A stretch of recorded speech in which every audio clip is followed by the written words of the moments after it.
औज़ुबिल्लाहि मिनश्शैतानिर्रजीम बिस्मिल्लाहिर्रहमानिर्रहीम। अल्लाह के बाबरकत नाम से जो बड़ा मेहरबान और निहायत रहम करने वाला है। यूनिक ग्रुप ऑफ इंस्टीट्यूशन की तरफ से ऑनलाइन लेक्चर्स तालीम व तरबियत के हवाले से मैं हूँ प्रोफेसर राजा वाजिद अली। अपने लेक्चर का आगाज़ हम एक दुआ से करते हैं। तकरीबन हर तुलबा व तालबात को मालूम है। आज हम इल्म की दुआ से अपने लेक्चर का आगाज़ करते हैं। दुआ ये है, अल्लाहुम्मा, ए मेरे रब, उर्ज़ुक़नी, मुझे अता कर, इल्मन, इल्म, नाफ़ियन, नफ़े वाला, वासियन, वसी, व हमीकन, और गहराई वाला। ए अल्लाह, हमें इल्म अता कर जिसमें नफ़ा हो, जो बहुत वसी हो और गहराई वाला हो। हम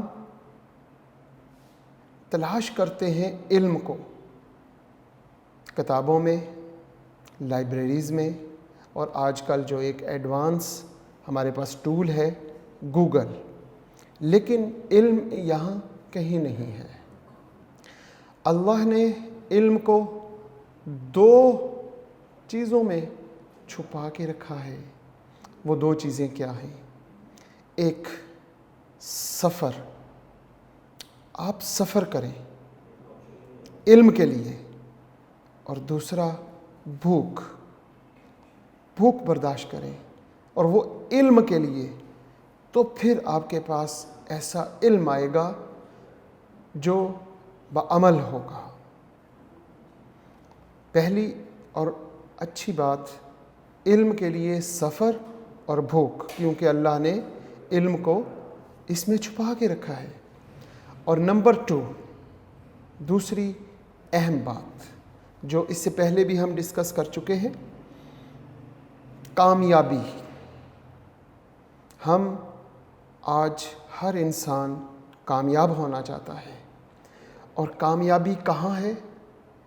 हम समझते हैं कि हम मेहनत करेंगे, हम बहुत मेहनत करेंगे, हम कामयाब हो जाएंगे, पर ऐसा नहीं होता। कभी कभार और ज़्यादा बार कामयाबी को अल्लाह ने छुपा के रखा है अपने वालिदैन की इताअत में, इताअत और फरमाबरदारी में। जो शख्स अपने वालिदैन की इताअत और फरमाबरदारी करता है, वो लाज़मी अपने उस्ताद की भी इताअत और फरमाबरदारी करता है। दुनिया में ये दो हस्तियां हैं जिनकी इताअत और फरमाबरदारी करनी पड़ती है, और इसके बाद अल्लाह और अल्लाह के रसूल की, वालिदैन की और उस्ताद कराम की। ये चार हस्तियों की इताअत और फरमाबरदारी करने से कामयाबी मिलती है। मैं उम्मीद करता हूँ तमाम तुलबा तालबात कामयाबी के लिए अपने वालिदैन की इताअत और फरमाबरदारी करेंगे, उनको खुश करेंगे, अपने उस्ताद की इताअत करेंगे, और इसके साथ साथ अल्लाह और रसूल की इताअत करेंगे। आज का लेक्चर हम स्टार्ट करते हैं और इंशाअल्लाह आगे करते हैं काम। चैप्टर नंबर 10 कर रहे हैं, और हमारे पास जो सेकंड ईयर है, सेकंड ईयर की हमारा ये लेक्चर है, और इसमें हम चैप्टर 10 करेंगे, और चैप्टर 10 के न्यूमेरिकल्स हैं 10.2, और इसके साथ हम आगे चलते हैं। आज हमारा लेक्चर क्लास है सेकंड ईयर, और सब्जेक्ट स्टैटिस्टिक्स, चैप्टर है 10, एक्सरसाइज 10.2, जिसका हम क्वेश्चन नंबर 4 कर रहे हैं। एक्सरसाइज 10.2 और क्वेश्चन नंबर 4। क्वेश्चन नंबर 4 अगर आप बच्चे अपनी किताब में देखें तो ये क्वेश्चन लिखा हुआ है, the height of boys at a particular age following a normal distribution with mean, जिसका मीन 150.3 सेंटीमीटर है, एंड स्टैंडर्ड डेविएशन, और स्टैंडर्ड डेविएशन 5.0 सेंटीमीटर है. Find the probability that a boy picked at random from this age group height. Number 1 less than 153 centimetre, number 2 more than 145 centimetre, और number 3 between 146 centimetre and 152 centimetre. इससे पहले हमने 3 question किए. उन 3 questions के अगर आप आंसर देखते हैं, उनके नीचे लिखे हुए हैं, और तकरीबन हमारे आंसर सब सवालों के ठीक आ रहे थे. ये क्वेश्चन नंबर 4 का ए और बी पार्ट है. ए में हमारे पास ये 3 मज़ीद सब पार्ट्स हैं, और मेरा ख्याल है क्वेश्चन नंबर 4 में भी 2 पार्ट होंगे, और क्वेश्चन नंबर 4 के बी पार्ट में. इनके जो नीचे आंसर लिखे हुए हैं ये गलत लिखे हुए हैं. इसलिए अगर हमारे क्वेश्चन का आंसर बुक के साथ टैली ना हो तो इसका मतलब ये नहीं कि काम गलत हो गया है, इसके आंसर ही गलत लिखे हुए हैं. अब हम इसका फर्स्ट पार्ट करते हैं जिसमें लिखा हुआ है लेस देन 153 सेंटीमीटर. सॉल्यूशन में हमारे पास फर्स्ट पार्ट है जी लेस देन 153 सेंटीमीटर. सबसे पहले क्वेश्चन में हमने ये देखना है कि हमारे पास पैरामीटर्स गिवन है. अगर हम देखते हैं तो हमारे पास 2 पैरामीटर्स यानी मीन और स्टैंडर्ड डेविएशन गिवन है. मीन कितना है हमारे पास 150.3, और सिग्मा यानी स्टैंडर्ड डेविएशन 5.0. सवाल है जी लेस देन 153 सेंटीमीटर मालूम करें. इसको लिखने का तरीका क्या है, क्योंकि उसने कहा फाइंड द प्रोबेबिलिटी, प्रोबेबिलिटी मालूम करनी है हमने, लिहाजा हम यहाँ लिखेंगे प्रोबेबिलिटी ऑफ, ये x वेरिएबल है जो कि नॉर्मली डिस्ट्रीब्यूटेड होता है, less than equal to 153, less than equal to 153 is equal to question mark. इसका मतलब है कि हमने x की वैल्यू मालूम करनी है लेस देन 153. तरीकाकार क्या है, अगर हमने ये फाइंड करना है तो ये जो x है वेरिएबल x, इसको स्टैंडर्डाइज्ड वेरिएबल में चेंज करते हैं. स्टैंडर्डाइज्ड वेरिएबल से कैसे चेंज होता है, अगर x में से माइनस कर दिया जाए मीन और डिवाइड किया जाए स्टैंडर्ड डेविएशन, तो ये हमारे पास स्टैंडर्डाइज्ड वेरिएबल होगा. तो ये तरीका हमारे पास होता है वेरिएबल x को स्टैंडर्डाइज्ड वेरिएबल बनाने का. तो इस तरफ x था तो हमने x में से ही माइनस म्यू ओवर सिग्मा कर दिया, और आगे लेस देन इक्वल टू वैसे ही लिखा. आगे वैल्यू थी 153, लिहाजा हम यहाँ लिखेंगे 153 माइनस. अब यहाँ माइनस हमने म्यू किया, जब वैल्यू की बात होगी तो वैल्यू में हम उसका मीन माइनस करेंगे. मीन हमारे पास 153.0 है, तो माइनस मीन की वैल्यू और डिवाइडिंग बाय सिग्मा, सिग्मा की वैल्यू है 5.0, तो हमने 5.0 पे डिवाइड कर लिया. अब हम आगे देखते हैं x is less than equal to 153, जो हमने फाइंड करना है वो तो इस तरफ लिखते जाना है, और साथ ही देखते हैं probability x minus mu over sigma, it is a standardised variable, और standardised variable is equal to z. इसका मतलब है कि z is equal to x minus mu over sigma के इक्वल होता है. अगर आपको याद हो शुरू में हमने लेक्चर्स में पढ़ा था कि standardized normal variable z is equal to x minus mu over sigma, लिहाजा z लिख लिया. लेस देन इक्वल टू आपने 153 माइनस 150.3 किया और डिवाइड कर दिया 5 पे, तो आंसर आ जाएगा 0.54. यहाँ तक कोई बात ऐसी जो आपको ना समझ आई हो. इसके बाद हम देखते हैं probability z is less than equal to a, it's equal to phi of a. ये हमारे पास थ्योरम है, जब भी लेस देन होगा तो फाई ऑफ a लिखते हैं, जब यहाँ ग्रेटर देन इक्वल टू होता है तो हम यहाँ पे 1 माइनस फाई ऑफ a लिखते हैं. अभी क्योंकि ये लेस देन की वजह से यहाँ पे फाई ऑफ a लिख दिया. यही थ्योरम इस पर अप्लाई करेंगे.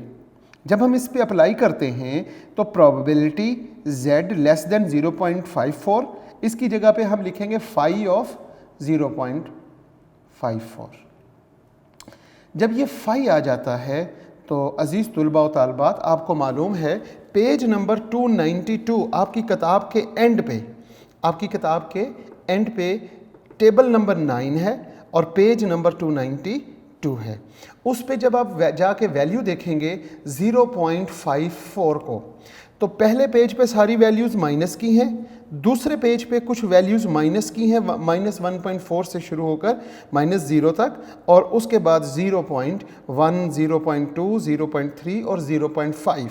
0.5 आपको जब मिल जाए तो आपने ऊपर वाली रो में, यहाँ पे ऊपर वाली रो से आपने 4 में देखना है। तो जैसे ही आप इसको 4 में देखेंगे तो आपके पास आंसर आ जाएगा 0.70540। जैसा कि मेरा ख्याल है कि हमारे पास यहाँ पहले मौजूद है एक टेबल, मैं वापस यहाँ ले आता हूँ। ये टेबल है जी आपके पास, ये वैसे -3.4 से शुरू हो रहा है और आपका टेबल -4.5 से शुरू होगा। इस टेबल में आपने देखना है ये सारी वैल्यूज़ माइनस की हैं, फिर आपने यहाँ पे देखना है ये 0.0 है, 0.1, 0.2, 0.3 और ये 0.5 है। जब आप इसको देखेंगे 0.5, फिर आगे हमने 4 में देखना है, ये 0 है, ये 1 है, ये 2 है, ये 3 है और ये 4 है। अब यहाँ पे इस वैल्यू को देखते हैं तो ये वैल्यू हमारे पास क्या है, 0.5 को जब हमने 4 में देखा तो 0.7054, जो यहाँ से हम देखेंगे यहाँ पे तो 0.7054 है। इस वैल्यू को हम वहाँ पे लिख देंगे। हमारे पास क्वेश्चन नंबर 4 का ए पार्ट था ये। यहाँ पे 0.54 है तो 0.54 को टेबल में देखने का तरीका बता दिया है। अगर आपके पास किताब है तो किताब में देख सकते हैं। 0.54 को देखने से 0.70540 आ जाएगा। ये था हमारे पास क्वेश्चन नंबर 4 का ए पार्ट। अब हम चलते हैं बी पार्ट की तरफ। क्वेश्चन क्योंकि वही सारा क्वेश्चन एज इट इज़ लिखा हुआ है। बी पार्ट में उसने कहा था मोर देन 145 सेंटीमीटर, हमने यहाँ पे लिखा मोर देन 145 सेंटीमीटर। म्यू कितना है, म्यू तो हमारे पास वही है 150.3 और सिग्मा 5.0। सवाल है मोर देन 145 सेंटीमीटर। अब मोर देन का मतलब होता है ग्रेटर देन या फिर इक्वल टू भी। अब यहाँ इक्वल टू लगाएं या ना लगाएं सारा काम एक जैसा ही होगा, लेकिन इक्वल टू लगा भी देते हैं। तो probability x is greater than equal to 145 equals to question mark, ये हमने फाइंड करना है। तरीकाकार वही रहेगा। ये जो हमारे पास x है इसको चेंज करेंगे स्टैंडर्डाइज्ड वेरिएबल में। स्टैंडर्डाइज्ड वेरिएबल कैसे होगा, x को जब हम चेंज करते हैं स्टैंडर्डाइज्ड वेरिएबल में तो इसी x में से माइनस करते हैं म्यू को और डिवाइड कर देते हैं सिग्मा पे। x minus mu over sigma, और जब यहाँ पे 145 है तो 145 में से माइनस म्यू करेंगे, ना कि म्यू की वैल्यू को देख के करेंगे, क्योंकि यहाँ पे वैल्यू है। तो वैल्यू 145 माइनस करेंगे म्यू की वैल्यू 153.5 और डिवाइड करेंगे सिग्मा पे। ये सिग्मा है 5.0, डिवाइड कर लिया। अब हमारे पास क्या हुआ कि ये x minus mu over sigma ये तो z बन गया, it is greater than equal to, और जब इसे माइनस करके हम यहाँ पे डिवाइड करेंगे तो आंसर आ जाएगा -1.06। अब क्योंकि यहाँ पे ग्रेटर देन इक्वल टू है तो हमें थ्योरम कहता है कि जब greater than equal to a हो तो हम क्या करें, 1 माइनस फाई ऑफ a कर देंगे। अब हम इसके नीचे देखते हैं z इज ग्रेटर देन। अब ये जो ग्रेटर देन है इसकी वजह से हमने यहाँ पे 1 माइनस फाई ऑफ, ये जो वैल्यू होती है वो हमारे पास a की वैल्यू होती है, तो यहाँ a की जगह पर a की वैल्यू -1.06 लिख देंगे।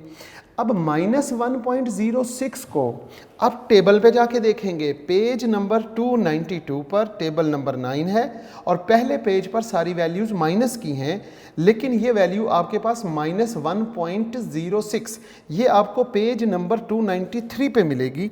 -1.0 आप देखें तो पहले ही जो ब्लॉक है उसकी आखिरी वैल्यू है -1.0 और उसको हमने देखना है किस में, 6 में। तो ऊपर से हम देखेंगे 6 और 6 में जब देखते हैं तो हमारे पास आंसर आता है 0.1 14457, ये आप टेबल से देखेंगे, पेज नंबर 293 पर ये वैल्यू मौजूद है।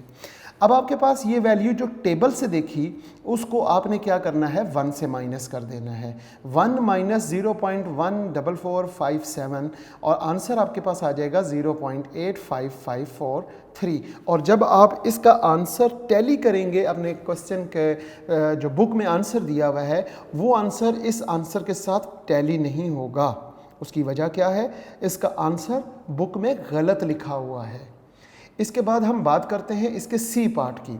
सी पार्ट में सारा सवाल वही है कि the height of the boy particular age following normal distribution with mean 153.0 and standard deviation 5.0, find the probability between 146 and 152। अब बिटवीन की बात आ जाती है तो हम बिटवीन में क्या करते हैं, सबसे पहले तो हमारे पास दोनों वैल्यूज़ मौजूद होनी चाहिए पैरामीटर्स की, जो कि हमारे पास क्वेश्चन में मौजूद है ऑलरेडी।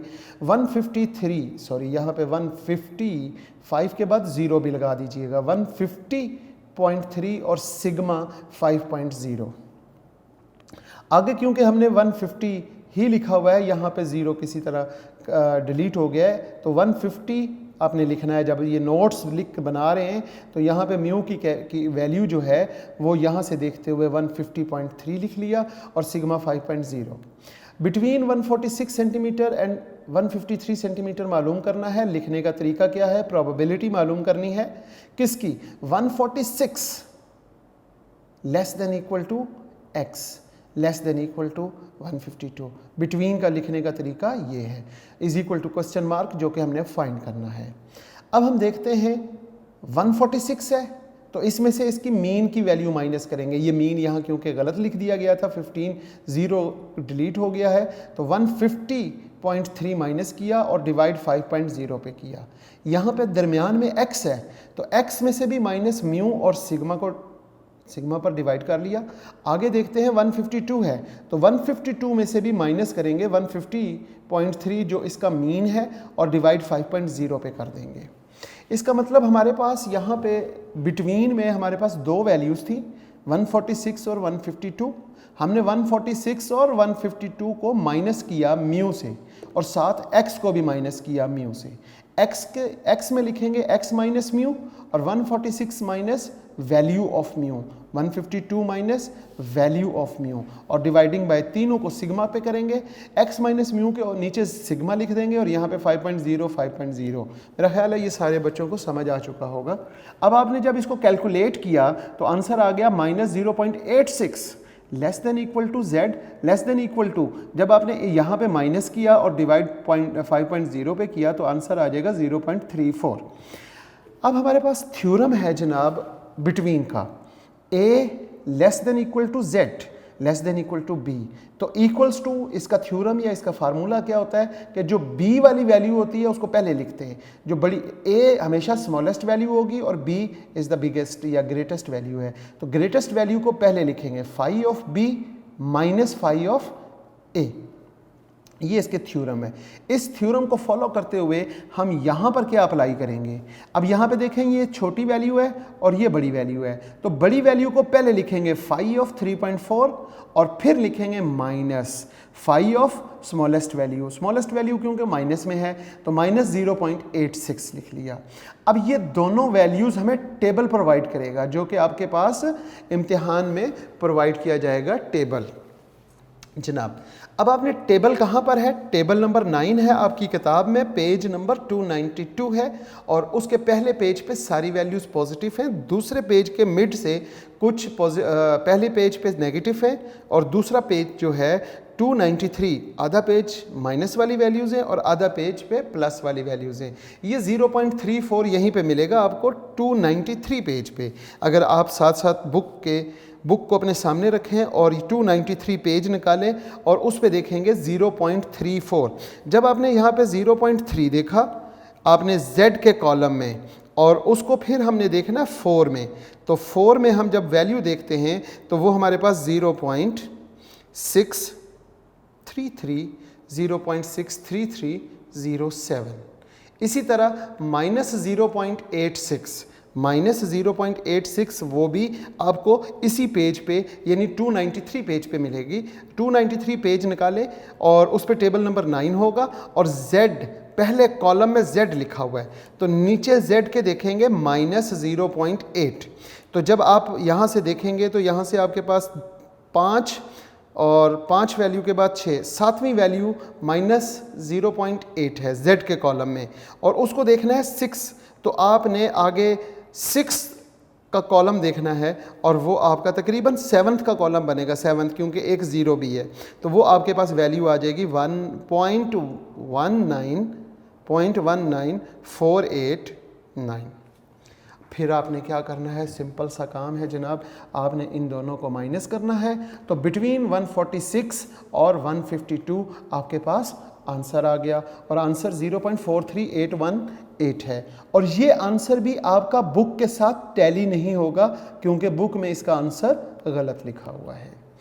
अब हम आगे चलते हुए 4 के बी पार्ट को देखते हैं। एक्सरसाइज 10.2 ही हमारी चल रही है, क्वेश्चन नंबर 4 है और उसका बी पार्ट है। अब हम देखते हैं इसके बी पार्ट में, suppose that weekly income X are normally distributed with mean 10.06 and variance 2.64। सबसे पहली बात यह है कि जो वीकली इनकम है उसको हम सपोज करते हैं कि उसमें जो वेरिएबल x यूज़ किया गया है वो नॉर्मली डिस्ट्रीब्यूटेड है और उसका जो मीन है वो 10.06 है और वेरिएंस 2.64 है। अब फाइंड क्या करना है, फाइंड द प्रोबेबिलिटी 8 to 12। अब हमने 8 to 12 प्रोबेबिलिटी मालूम करनी है। Assume that the income and records to be measures in rupees, और ये जो इनकम्स हैं ये रुपीज़ में हम अज्यूम कर लेते हैं। हमें सिंपल सी बात है जनाब कि 8 to 12 यानी बिटवीन 8 and 12 मालूम करना है। हमारे पास क्वेश्चन में मीन की वैल्यू दी हुई है यानी कि म्यू 10.06 और इसके साथ सिग्मा स्केयर, ये वेरिएंस लिखा हुआ होगा, तो जो वेरिएंस होता है वो सिग्मा पे स्केयर होता है, तो sigma square is equal to 2.64। इसी तरह हम देखते हैं कि जब हमें तो क्वेश्चन में सिग्मा की ज़रूरत पड़ती है तो सिग्मा के लिए हम यहाँ पे taking square root on both side. जब यहाँ पे स्केयर रूट लेंगे तो यहाँ सिग्मा रह जाएगा और 2.64 का स्केयर रूट लेने से 1.6248। सवाल है जनाब simple, between 146 and 152, sorry between 8 and 12, ये लाइन यहाँ पर नहीं है, 8 एंड 12। 8 एंड 12 मालूम करने के लिए क्या करेंगे, 8 में से माइनस करेंगे इसका मीन यानी 10.06 और डिवाइड करेंगे 1.6248 पर, और इसी तरह 12 से माइनस करेंगे हम 10.06 और डिवाइड करेंगे 1.64, और जो बीच में x है उसको स्टैंडर्डाइज्ड बनाने के लिए x minus mu over sigma, ये स्टैंडर्डाइज्ड बन जाएगा। यानी कि ये जो वैल्यू है x minus mu over sigma, ये तो आपके पास z बन गई। अब 8 माइनस 10.06 डिवाइडिंग बाय 1.6248 डिवाइड करने पे हमारे पास आंसर आ जाएगा माइनस 1.27, और इसी तरह यहाँ पे जब आप इसको कैलकुलेट करेंगे तो वो आंसर आ जाएगा 1.19। अभी लास्ट क्वेश्चन में हमने क्या किया, हमने यही काम किया कि probability of A less than Z less than B, it is equal to phi of B minus phi of A। बड़ी वैल्यू को पहले और छोटी वैल्यू को बाद में। यहाँ पे हमारे पास बड़ी वैल्यू है 1.19 और छोटी वैल्यू है माइनस 1.27, तो ये हमारे पास फाई ऑफ 1.19 और फाई ऑफ माइनस 1.27, और 1.19 को टेबल में देखेंगे, टेबल वही है, टेबल नंबर 9 है, पेज नंबर 292 पर आपकी टेक्स्ट बुक पर मौजूद है, और ये वैल्यू 1.19 ये कहाँ पर है, पेज नंबर अगर आप देखेंगे 293, तो 293 पर अगर आप देखें तो 1.1 मिलेगा आपको, और उसको 9 में देखेंगे तो 0.8830।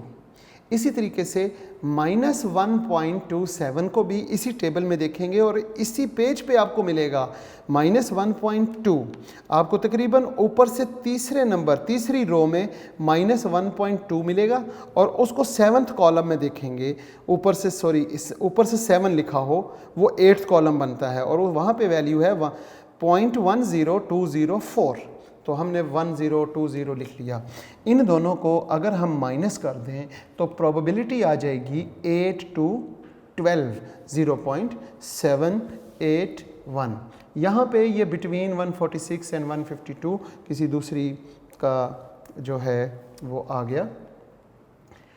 इसके साथ अब हम बात करते हैं एक्सरसाइज 10.2 और क्वेश्चन नंबर 4 का ए और बी पार्ट।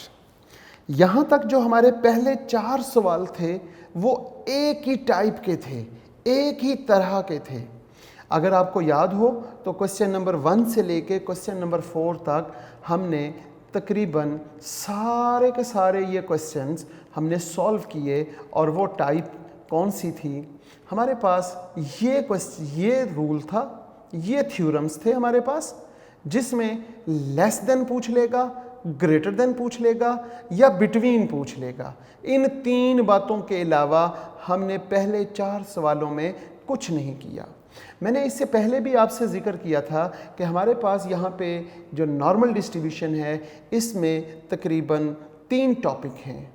पहला टॉपिक ये था कि 2 पैरामीटर्स गिवन हों, यानी म्यू और सिग्मा गिवन है और 7 पॉइंट गिवन हो, तो फाइंड प्रोबेबिलिटी मालूम करनी थी।